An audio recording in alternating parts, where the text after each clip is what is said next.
biển mà đẹp quá nhỉ.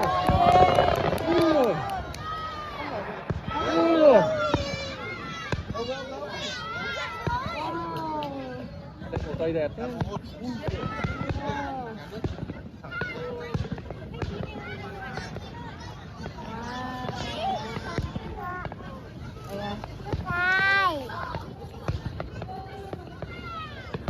Hai đứa con chúc mừng năm mới Happy New Year.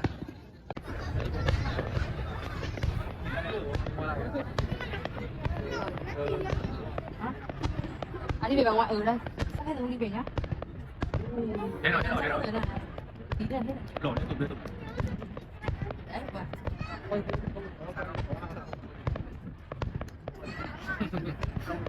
Kịch rồi. Đấy, ngôi sao.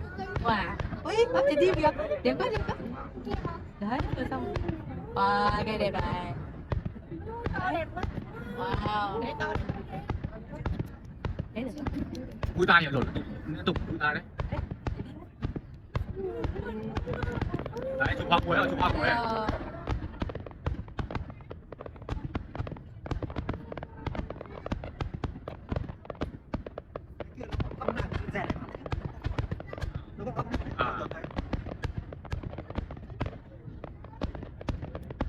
quá nhỉ.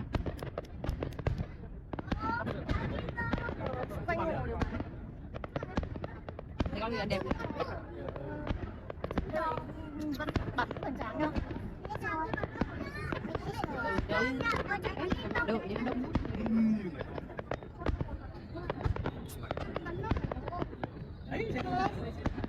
Thì có cả hả? Năm. Hả? Năm hả? Wow. Thì của mình.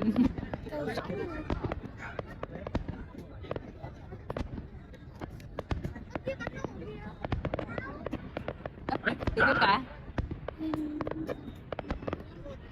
Sao kia?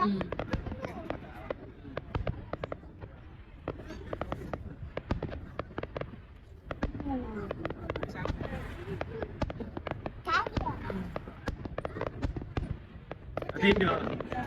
Đấy, chả tin được. Ôi, chụp hình đẹp quá.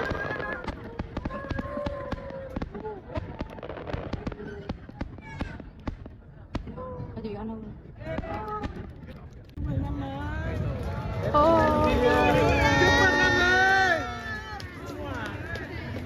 14 phút. Người này chạy đâu về? Không đi được. Happy New Year. Từ đây nhá. Ai? Đợi tí. Qua đây. Chúc mừng năm mới à?